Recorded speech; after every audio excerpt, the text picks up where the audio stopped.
Жашы жете элек кызды коркутуп ыплас аракет жасаган адам шектелүүдө. Көңүл буруңуздар район тургундары жана ата-энелерге эскертүү. Кечээ 7 февралда түштөн кийин Бишкек шаарындагы Панфилов көчөсү 188 дарегинде жашы жете элек кызга карата ыплас аракеттер жасалганы тууралуу маалымат түштү.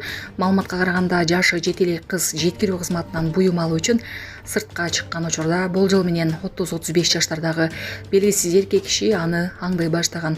Ал кызды ээрчип подъездге чейин кирип коркутуп бул жака кел, болбосо өкүнөсүң деп чакырган айтылат. Кыз катуу коркуп, бирок бактыга жараша качып кетүүгө жетишкен.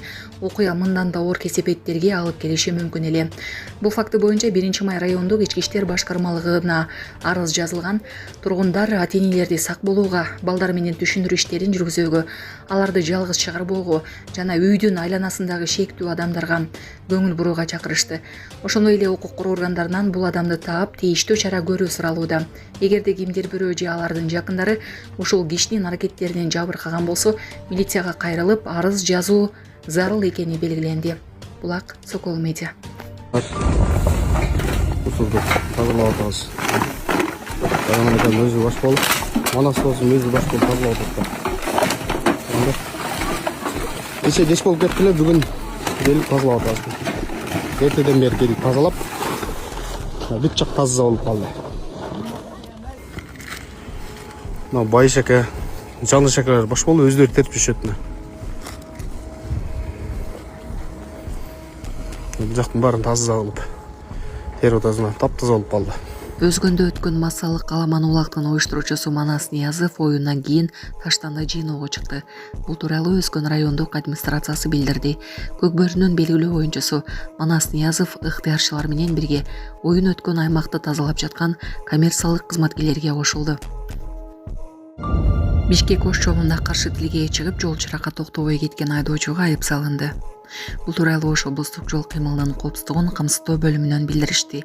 Маалыматка караганда 2026 жылдын 4 февралында Өскөн районунун тургуну 1994 жылы туулган жаран өзүнүн башкаруусундагы Honda Steel Wagon үлгүсүндөгү УАЗ менен Бишкек ош жолунда чыракка карабай карама-каршы тилгеге чыгып, жол эрежесин бузган. Айдоочуга жол чыракка токтобогон үчүн 5500 сом, карама-каршы тилгеге чыккан үчүн 15000 сом айып пул салынды. 7 февраль күнү Кызылкая шаарында үй өрттөндү. Бул тууралуу УКМден кабарлашты. Маалыматка караганда куткаруучуларга шаардын Кулатов көчөсүнө жайгашкан үй өрттөнгөндүгү тууралуу маалымат түшкөн. Аны өчүрүүгө 1 бөлүм 3 куткаруучу тартылган.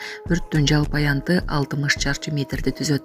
Үйдүн 2 бөлмөсү күйгөн, жабыркагандар жок. Учурда кырсыктын келип чыгуу себеби такталууда. Менин жүрөгү чыдаш кыйын экен. Сиздерден көптөн көп суранабыз.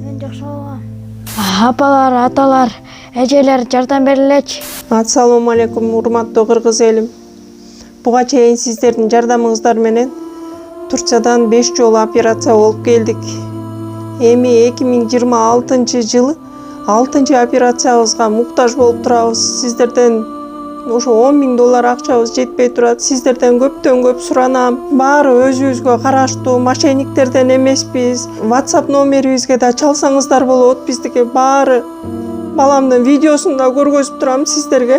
Сиздерден көптөн көп суранам. Баланын бир жери ооруса эненин жүрөгү ооруйт дегендей кыйналып кеттик. Азыркы мезгилде ушу тез арада бизге акча керек болуп турат.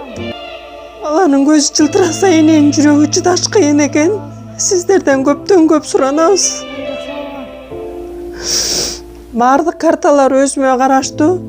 Банк 210513 Жанаркүл Д деп чыгат. Россия өлкөсүнөн котором дегендерге Сбербанк бар, өзүбүзгө караштуу ал дагы. Баардыгыңыздардан жардам сурайбыз терең ыраазычылык менен. Урматтуу кыргыз элим, апалар, аталар, эжелер жардам берилечи. Башка балдардай мектепке баргым келип атат. 40 операция болайын деп калды. 1 сомдон 10 сомдон да болсо жардам бериле. Аныч.